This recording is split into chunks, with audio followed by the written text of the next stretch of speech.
Today on an all-new Dr. Phil, a DNA test. Amanda contacted me. I thought it was a scam. I got a message, your dad is my dad. A shocking discovery. What goes through your mind when you find out, wow, I have 3 sisters I didn't know I had? And non-stop drama. The first time all 4 sisters are in the same room ever. When Dad drops a bombshell. That is an absolute higher form of insanity. Why would you do that? Today's going to be a changing day in your life. You've never had anybody working harder to bring you to the threshold of change than right now.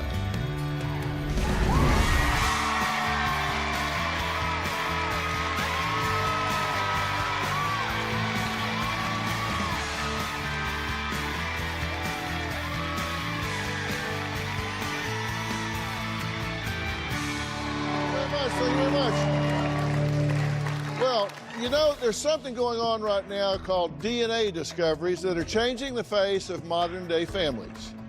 More than 12 million people used an at-home DNA kit last year, with often shocking results. Now, some reveal previously undisclosed lineages, long-lost siblings, or family secrets buried for decades.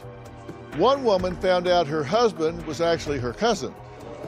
And yet another test left a man with new knowledge that had a daughter. Well, DNA results have dropped shocking bombshells and unearthed family scandals. My next guest, Amanda, can certainly relate.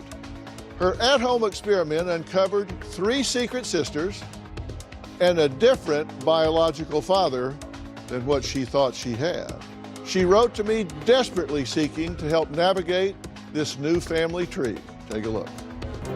For the first 16 years of my life, my mother led me to believe this one man was my father. At 16, a DNA test was done. He was not my father. She then told me another man was my father. I believed that for the next 22 years. At 38, I ordered another DNA test. My DNA came back. It said there was someone by the name of ES who matched me as a half-sibling. Sent messages to about 40 different girls with that name. It was my half-sister, Elizabeth. I joined a Facebook group that helped me find lost family members, leading me to find my biological father, David. When I saw this picture, I knew this was my dad. And then I found out that I had 3 sisters. I went to my mother and asked her about David. She did tell me they were together one time. David moved to a different city almost immediately after I was born. Not having a dad was really hard because that's who is supposed to protect his daughter. I grew up in rough conditions, dirty homes and barely food sometimes. I always wanted a dad helping out, providing and keeping me safe. The interactions that I've had with my biological father, David, up to this point have been very inconsistent. He'll text me every day for a month, and then I won't hear from him for 3 weeks. I'm worried that David is going to be an unreliable person in my life, and that's why I need Dr. Phil. Okay, you've not had a good run through your childhood, right? No, sir. This was painful for you. A lot of this was painful. It was. When I found him, I was so happy, but I was so angry at the same time. I wanted my sisters in my life, and now that I'm almost 40, this is the first time that we're ever meeting. I'm so scared of meeting them. I wish I would have known them my whole life. Maybe things would have been different. Because you've been robbed of that. I have. Because you were told for 13 years that one man was your father. Yes, sir. How did you find out he wasn't? So we didn't have much food when I lived with my mom. And I just asked her, why aren't you getting child support from him? Well, in order to do that, a DNA test has to be done. So when the DNA test came back, he was my brother's dad, but not my dad. Okay. So then she told you, well, okay, it's not him, it's this other person. Right. And you were allowed to believe that for 20 years. I was. What do you say to yourself about this? I don't matter enough for you to find out who my father is and tell me? I mean, come on. Yeah, I almost feel like I was a material thing in order to have a relationship with a man. That's what I feel like. Doesn't make you feel like a priority. It doesn't. I've never felt like a priority. I feel like I was never wanted. And so your hope now is that you know who your father is. Right. And you've discovered that you have 3 sisters. One you've met just briefly. The other 2 you've never met. I've never You're going to meet met. them today for the first time. And I'm so excited. Maybe. Right. Right. Because these could be bitches from hell. We always say blood is thicker than water. Right. But history is thicker than blood. Because relationships are based on shared experiences and history that you've all been through, either together or separately, whatever. And when you come together as adults, just because you have some shared chromosomes Right. doesn't mean you have a relationship. You have to be careful what you wish for. You know, I've never looked at it like that. I've looked at it, maybe they won't like me, you know, maybe. Well, that's possible. They might meet you and go, whoa. Yeah, no, thank you. Yeah. I mean, no, Yeah, because, I mean, everybody that's been adopted or abandoned or whatever, they can have these fantasies that, you know, their parents and siblings are beautiful people living in Beverly Hills and have wonderful lives and lots of money, and you're going to be swept up into this glamorous lifestyle. Right. Really, you don't know, or they don't know about you. So there's a lot of discovery to take place. So let's get to it. Coming up, Amanda and her newly found sisters come together for the first time ever, right here on this stage. We'll be right back.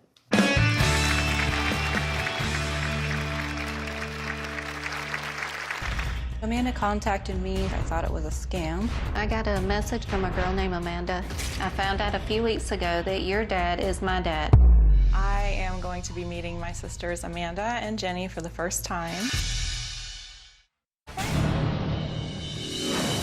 When I found out about my dad, I also found out about my 3 sisters. So here I come, 38 years later. Surprised you have another sister. None of them knew about me. Now we have to start over. They all had a place in the family. Big sister, middle sister, little sister. All this time Marie thought that she was the biggest sister, but now I'm actually the biggest sister. I'm really excited to be in a room with my dad and all 3 of my sisters. My biggest fear is once they meet me, not wanting to have a relationship with me. It's about to like rip my heart out of my chest. Well, Amanda was shocked to hear that she had 3 sisters after receiving the results of an at-home DNA test. Now, her sisters, Marie, Elizabeth, and Jenny, knew about their father, but they say it was far from a fairy tale.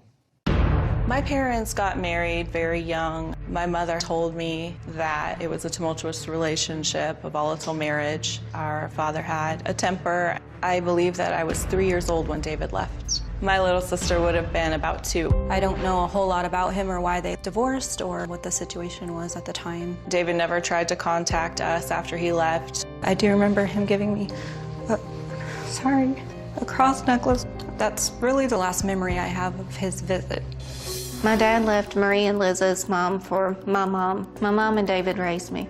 My parents' relationship wasn't that stable. I've always known about Elizabeth and Marie. I was curious about them growing up. I was 12 when my parents got divorced. My dad is not a part of my life now. Growing up, Elizabeth and I were a bit jealous that Jenny was Daddy's little girl, got to grow up with our father. Why did he want to keep her and be in her life and not mine and not Marie's? About a year ago, I got a message on Facebook Messenger from a girl named Amanda.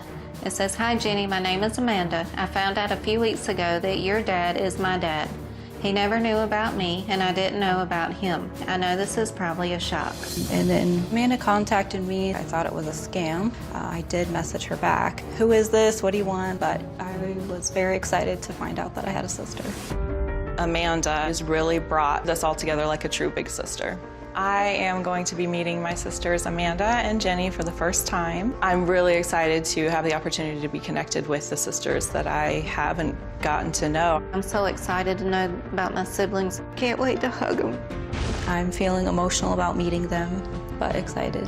We have a lifetime of making up to do. Okay, now, Amanda, you've met Jenny just briefly, Yes, sir. but Just you've very never much. met Elizabeth and Marie. I've never met them. Elizabeth and Marie, come on out.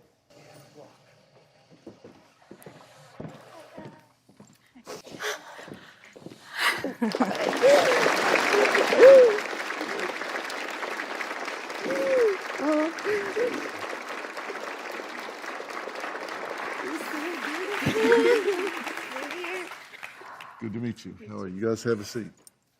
What's your reaction to meeting your sister? She's beautiful. Just hugging her for the first time, it feels like I've known you all my life. Really? Can't wait to really get to know I you. know.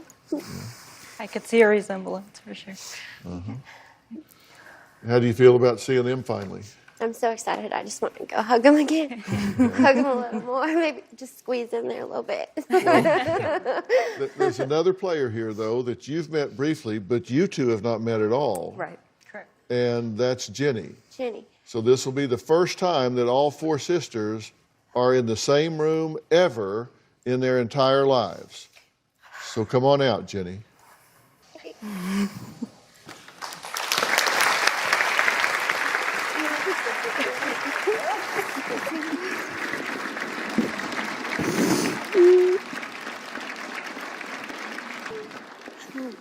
This is real.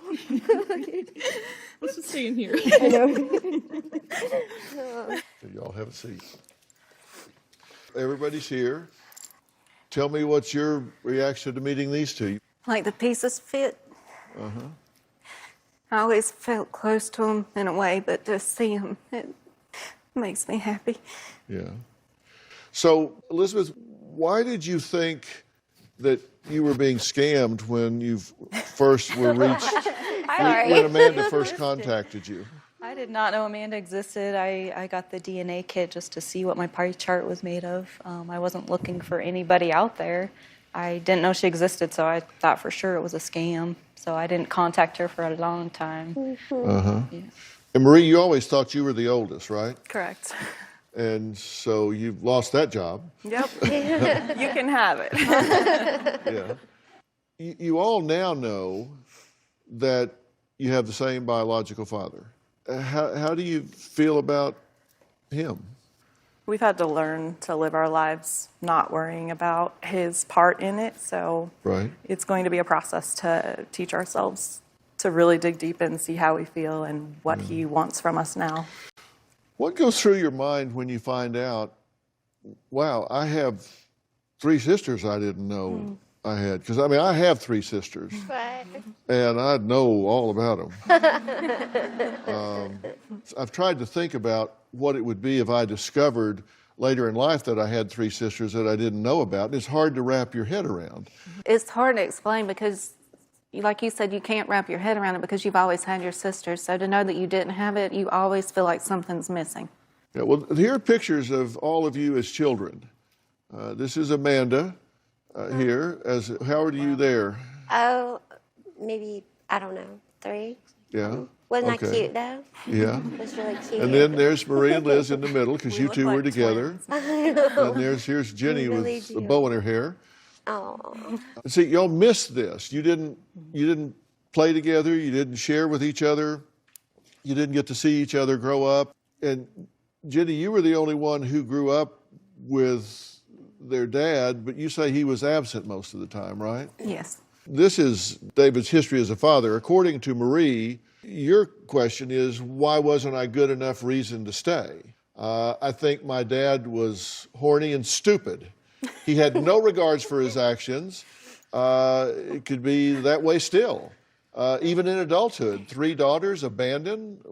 I feel very sorry for him, but I don't know why. That's kind of an odd choice. I feel sorry for him, but I don't know why. I am a mother, and I'm not a perfect mother, and when I make even the smallest mistake, it haunts me, and I want to learn from it and grow from it. So to be his age and look back on this, I do feel bad that he is probably tormented, or I kind of hope he's tormented. Well, Elizabeth, you said, why didn't he want us? Our dad didn't want us if he signed us over. David left Marie and I high and dry. It was easier for him to live life freely. David called me almost 9 years ago, and I thought we would have this reunion. A week went by, and he just stopped contact. I know Amanda will get hurt. That's your fear, right? Yes. So you think he's going to do the same thing he's done before, and she's going to have expectations that get violated here, and she's going to wind up getting hurt. Right. And Jenny, you said that your dad was more absent than anything, and isn't an active part of your life now. You don't really feel like your sister's missed a lot. I think he wants to love, but I don't know that he knows how to love to stay around. So this is about managing expectations, right? Yes. So we don't get some kind of pie in the sky anticipation that gets dashed.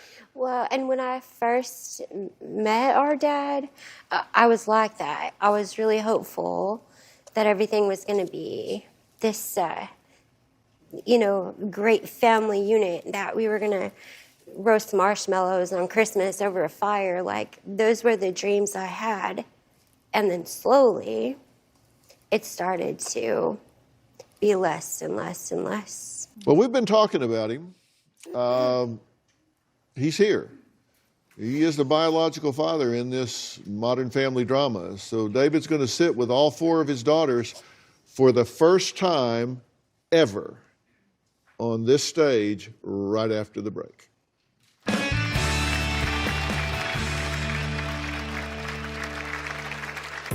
About 8 months ago, I got a call from a girl, and she explained to me that she was my daughter. I was very surprised. I had no idea that Amanda existed. Every day I think about all 4 of my daughters. I've always wondered how they're doing. Are they happy? I haven't seen David in about 30 years. At this point, I don't call David my dad. I definitely feel like I missed out and that there's a void from not knowing my biological father. I do feel like he did abandon us. I think my dad is ready to make amends for mistakes he's made in the past. I do have low expectations in reconnecting with my father. I am worried David will disappoint us again. My guard is up just because of past disappointments. Well, Jenny, Amanda, Marie, and Elizabeth say they have a sisterly connection despite being raised in completely different environments. The common denominator for these young women is their dad, David. Take a look. I have 4 daughters. Currently, none of them are in my life. About 8 months ago, I got a call from a girl, and she explained to me that she was my daughter. I was very surprised. I knew her mother and that we had had relations. I had no idea that Amanda existed. Her mother never told me, and she never told her who her father was. When I met her, I knew she was my child. When I was 17, I had met Marie and Beth's mother. We were just way too young and not ready for a relationship, much less parenthood. It was a rocky marriage. Then she had met somebody else. We got divorced. She got remarried. Marie and Elizabeth's mother pressured me to sign over custody to her and her new husband. And I did it at the time because I was trying to get into the Air Force, and not having dependents was one of the criteria for me to get in. I regret not staying in better contact with them. I love Marie and Beth very much.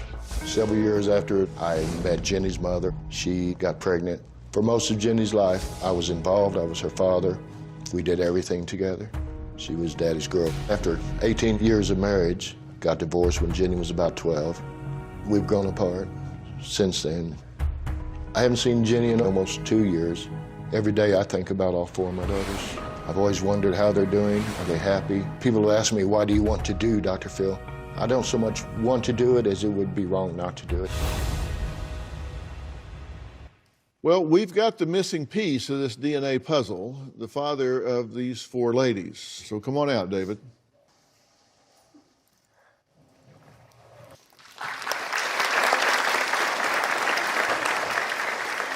How are you, sir? Hello, Dr. Phil. Good to meet you. You've met and or been around, to some degree or another, all 4 of Yes. your daughters. Yes, sir. What'd you think when you found out about Amanda? I could always use somebody that loves me. Were you totally shocked? Or Oh, yeah. Yeah, I was. You I had no idea. No, no, sir. But you obviously had a relationship with her mother to some degree. Relation. One time. I know that's all it takes, but How long did you know her? she was in the same high school with me. And she never told you that she was No. No, I had no idea. with child? She never said anything? No. She's been jerked around a lot. At least she can be given the truth. Yeah. You know yourself better than anybody else. What should she expect from you? I love all of my girls. I need to find a way to connect with all of them and let them know I'm here and I love them and think about them every day. What I'm concerned about is how everybody affects everybody, and I think the best predictor of future behavior is relevant past behavior. And we ask you, David, what kept you from being more active in your children's lives? And you said, well, you signed over custody of Elizabeth and Marie because it was required by the Air Force to have no dependents to enlist. Really? In my case, I could not have any dependents.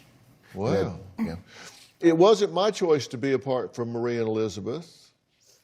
Elizabeth, Marie's mom, moved away and cut off contact. You said, you know, it's easier to forget and move on. Their mother had remarried and it seemed like they had I didn't want to intrude on their life. Jenny pushed me away. Jenny asked to call ahead if I were seeing grandbabies. Wasn't about to make an appointment. So you're actually kind of a victim in all this. I'm not trying to come across as a victim, right or wrong. It's just. What do y'all think about what's being said? I just remember waiting, and I understand that we never got to hear your side of the story, but it doesn't stop little girls from wondering where they're dead. I know, baby.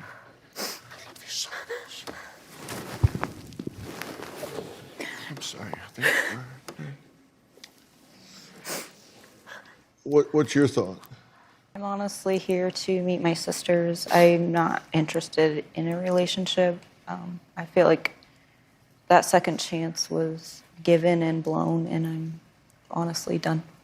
Well, you know, I asked you when you came out what you thought about her finally 13 years one way, 20 years another, and finally getting the answer. And I found your response very interesting. You said, well, I can always use somebody else to love me. It was all about you. I'll ask it again.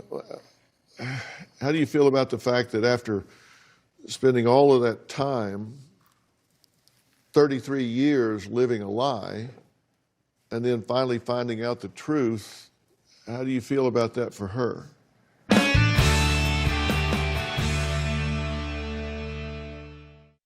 Closed captioning provided by... I'll ask it again. How do you feel about the fact that after spending all of that time, 33 years living a lie, and then finally finding out the truth, how do you feel about that for her? I'm sorry if it came across that way. It's not the way I feel in my heart. I was only saying that when she called me, because I knew nothing about it, that I wasn't suspicious or thinking she was gold digging, bless her heart if she was, but that I was open to her. Yeah, I get that. That's still about you. I'm asking, what do you think about her? I'm your dad, and I love you, and I'm sorry. I want to take this chance with Dr. Phil's help and guidance to just go on from here and to build a relationship, or at least a way to each other's heart. What are you thinking as you're hearing all of this? I love my dad. I'm listening to the words. And I know I was grown coming in to this family, and I have 3 children of my own, and I would walk through fire for them. There's nothing they could do to make me not be there. I don't care how old they are. Well, here's what I say to all of you. I wrote a book a few years ago called Life Code, and there's a section in it that I devoted to benefit of the doubt. Okay? And I don't know about you guys, but I was just raised in middle America in a hellfire and brimstone Baptist church, and they taught us you're supposed to look for the good in people. To me, that is an absolute higher form of insanity, to give people the benefit of the doubt. Why would you do that? You said when the phone first rang, you thought, am I being scammed here? Good question. Right. I mean, really good question in this day and time, because about every third time your phone rings, it is a scam. What you have to do is go into a situation with your eyes open and start gathering data until you have enough information to make an informed decision. Now, I know more about the 4 of you than you know about each other. You do.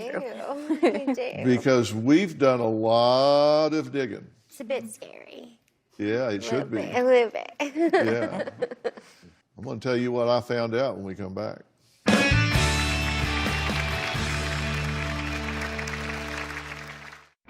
Closed captioning provided by... I'm really excited to learn what similarities my sisters and I may have. The whole nurture versus nature debate rages on. The first time I talked to Amanda via text, we were sending each other pictures of our homes. There were so many similarities that blew my mind. We both had cupcake liners that were red with white polka dots. Just a random little detail that endeared me to her. I found that music is a wonderful outlet for all of us, and that's something our dad enjoys as well. When Jenny and I had lunch together, we thought it was hilarious that we both ordered the same thing off the menu. I'm excited to see if we look alike, and our kids too, see if they look alike. They're cousins, so it's exciting. Well, Jenny, Amanda, Marie, and Elizabeth say they're all interested in maintaining a sisterly connection that goes deeper than DNA, because I've said, as adults, when you meet, it doesn't matter if you're twins, you're going to build a relationship based on the effort that you put in. You 4 women have, despite some hiccups in your family history, are kind of statistical anomalies, because the 4 of you have done an amazing job in your lives of being very healthy and functional and family-oriented. You're meeting these 3, and I can tell you, based on what I know, you would be blessed to have any of these 3 women active in your life. And I can tell you 3 would be blessed to have this woman in your life. You're all in healthy relationships. You're all functional, contributing members of society. And you've done well. David, you have a bit more of a spotty history, but I have to say, there's certainly been nothing there that is horrific or that would tell me that these women should be afraid of you as a criminal or a felon or someone that you should run from. That's just simply not true. But it's all about managing your expectations. The 4 of you can certainly be a support system for one another and can have a wonderful time teaching each other about things that you've missed in each other's lives and filling in some blanks that have probably left some real empty holes in your lives. And then what do you do with old dad here? I'm going to tell you what I think you should do right after the break.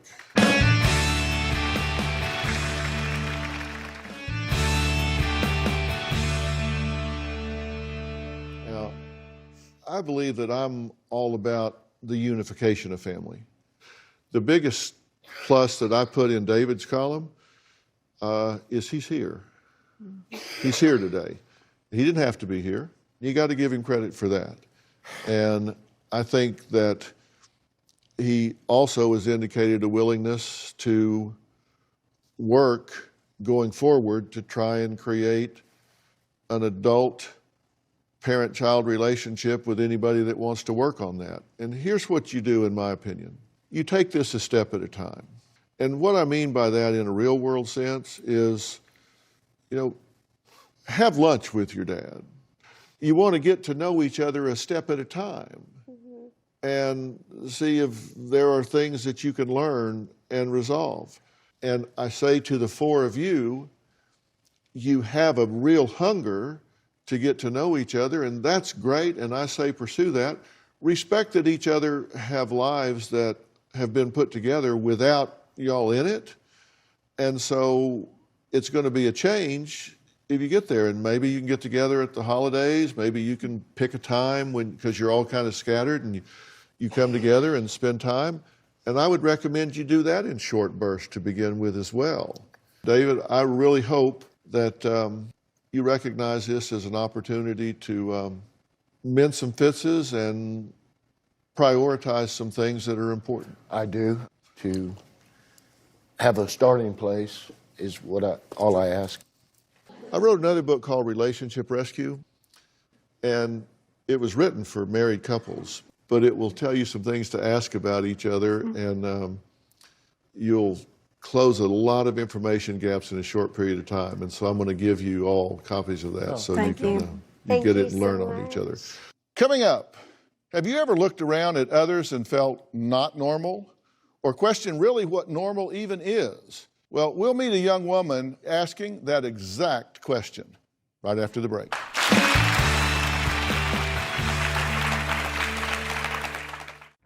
Closed captioning provided by...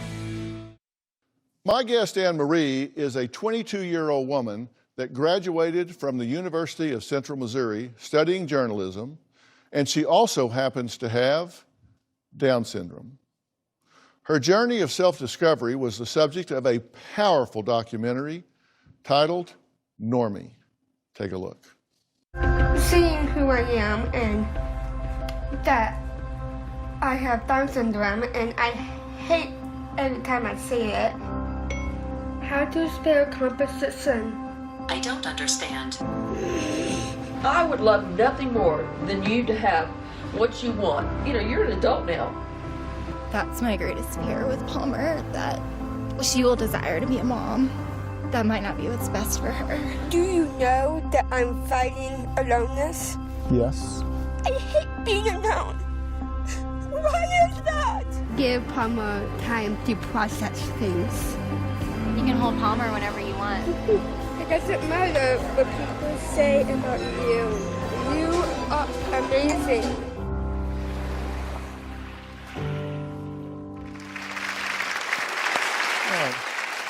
Please welcome Anne-Marie Kerrigan, as well as the filmmaker and the creator of Normie, Kurt Neal. Thank you guys for being here.